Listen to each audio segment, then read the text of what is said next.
My friends, getting my mobile ham radio mounted here in the Jeep has been more of an evolution rather than a revolution. I am now on mounting system number 3. Today, I want to talk about getting your mobile ham radio system mounted perfectly in your vehicle. This time on K6UDA Radio.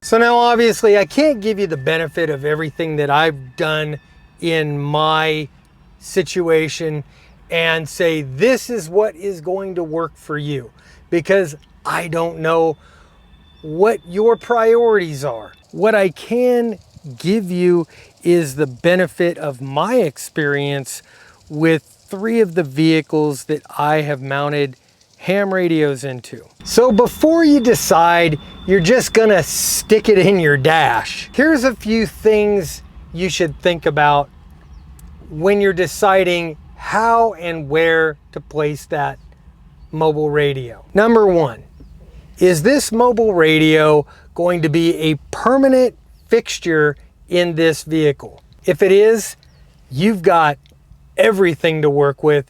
It can be outrageously awesome. If on the other hand, this is something that you're going to, maybe it's like the family car and you don't actually want to have a permanently mounted radio in the family car. Now, in my case here in the Jeep, I wanted something that was permanently mounted.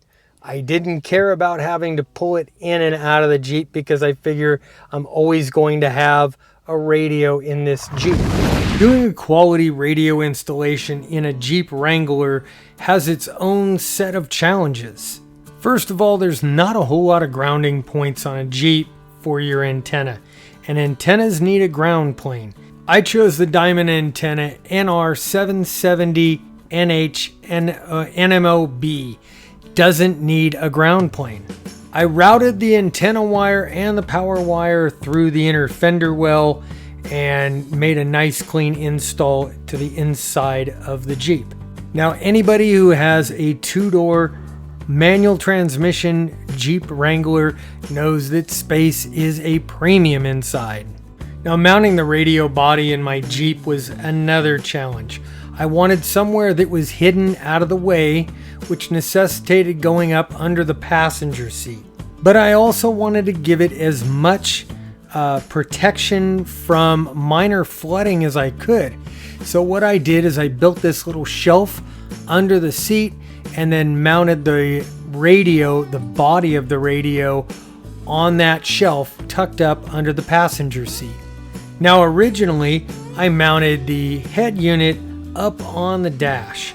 This gave me 2 advantages. Number 1, very easy to see while I was driving, and I could manipulate the controls without really taking my eyes off the road.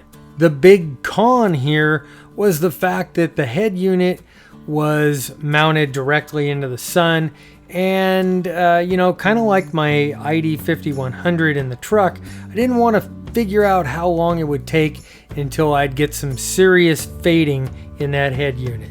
So what I do like about this Lido mount is you remove one of the seat bolts, you replace the Lido mount inside the seat bolt, mount it down. It is nice and secure. These things are really, really stiff. They bend up in a million different ways, and they're really, really tough. And I tried this in the Jeep. The problem I ran into, in a 2-door Jeep Wrangler, you use the front passenger seat to slide forward to gain access to everything in the back seat of the Jeep. The Lido mount is stiff enough that it won't allow that front seat to come forward enough that you can access it fully. Scratch evolution number 2. Evolution number 3. Ram ball mounts. Now, ram mounts are nothing special and nothing new in the four-wheel drive, radio, or even motorcycle communities. There's companies like 67 Designs and some other four-wheel drive concentric companies that make all kinds of mounting systems that are very cool, but I decided to do this on a budget. I assembled my mount mainly from leftover parts from motorcycle projects and a few eBay finds. The base is a 1-inch aluminum ball mount with a pin lock.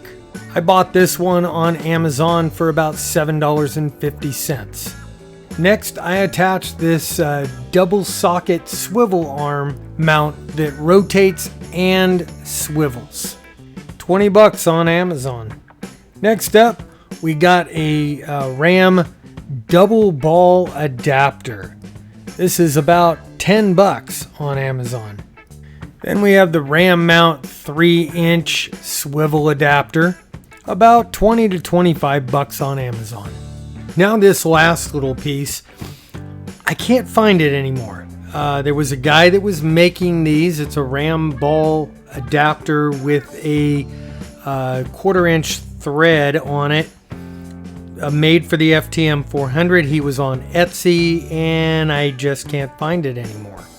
This was actually the best mounting solution that I had found for the FTM 400. Too bad I can't give you guys a link. Now this Ram mount system is super configurable. It is very, very easy to set up, to screw in and secure, and it's adjustable on the fly.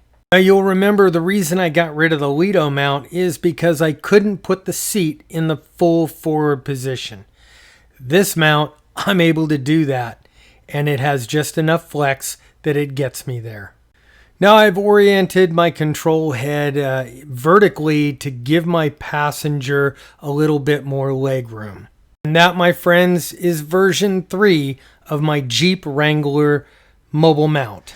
Alright, so you say, Bob, I don't have a Jeep, and so I don't have all the space constraints that you might have in the Jeep, and maybe I don't even have an FTM 400, so what can you do for me in my pickup? So first off, doing a mobile mount in a normal car or a pickup is super, super easy because you've got all this sheet metal to use as a ground plane for your antenna.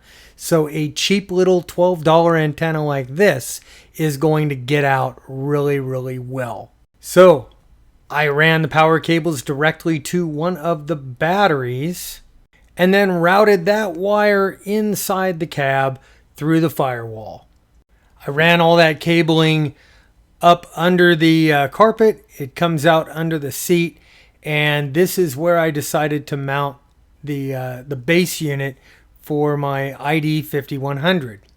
Now, yes, I could have put it all the way under the seat, but I kind of wanted it a little bit exposed because I am continually reprogramming this thing, and that just makes it easy for me to find the plug. As for the head unit on this installation, I didn't have any space constraints. This is a very large cab, and I was able to put any radio I wanted in here with ease. So it was an easy choice for me to put the ID 5100 in here. What I did is made a little bracket inside of that little cup holder thing in the dash that is a complete waste. Pop riveted that inside of the cup holder, and then pop riveted the mounting bracket, the magnetic mounting bracket for the ID 5100 onto that, and that just gave me a quick little mount system, quickly on and off. So if I go to the airport or something, I could take that head off, out of sight, out of mind, very, very quickly. But I've got one more mounting solution to show you. Let's go take a look at that. Now this third mounting solution is here in my motorhome. if the door will stay open. And this radio does not live in here all the time. It does come out, goes in the house, and I plug it in the house and use it as a base station. Getting battery power inside a sealed motorhome presented its own challenges. What I did was tap into the 30 amp circuit under the driver's seat and built a cable there. Now for the main body of the radio, I made an upright vertical mount between the driver's seat and the door pocket. This gives me full control right from the driver's seat. Now I'm using another FTM 400 in this application, and here I've got it mounted completely different. I'm using a magnetic cell phone mount with a little sticky metal plate on the back of the radio head. This mount has been totally secure, and it's been around for thousands of miles now without so much as a slip. All right, guys, please, big thumbs up for the video if you liked it. If you haven't already hit that subscribe button, smash it right now. Please check out my Patreon and my PayPal links. You can support my channel and help make content like this and all the other stuff that I do. And leave a comment below. Let me know what you think of my mounting solutions, and maybe let me know what you guys are doing for mobile mounting solutions. Anyway, until next time, I'm Bob, K6UDA, and I'm out of here. 7-3.